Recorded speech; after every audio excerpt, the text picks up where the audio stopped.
ئەمڕۆ مەسرور بارزانی ڕاوێژکاری ئەنجومەنی ئاسایشی هەرێمی کوردستان پێشوازی لە ئێکهارت برۆس نوێنەری تایبەتی ئەڵمانیا بۆ سەقامگیری لە ڕۆژهەڵاتی ناوەڕاست کرد. دیدارێکدا دواپەرستنە سیاسی و سەربازیەکانی عێراق بەگشتی و ئۆپراسیۆنی ڕزگارکردنی مووسڵ و چۆنەتی گەڕانەوەی نیشتەجێکردنەوەی ئاوارەکان تاوتوێکرا.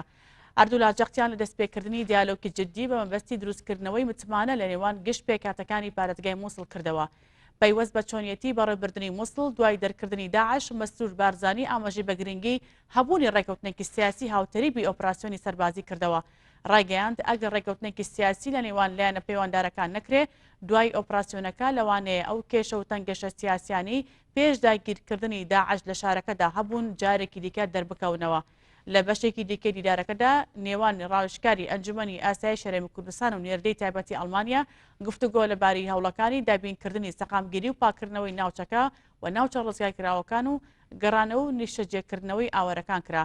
قارەمانێتی و قوربانیدانەکانی پێشمەرگە لە شەڕی دژی داعش بەرز نرخێنرا. دووپات لەسەر هاوکاری و یارمەتیە سەربازیەکانی ئەڵمانیا بۆ هەرێمی کوردستانیش کرایەوە.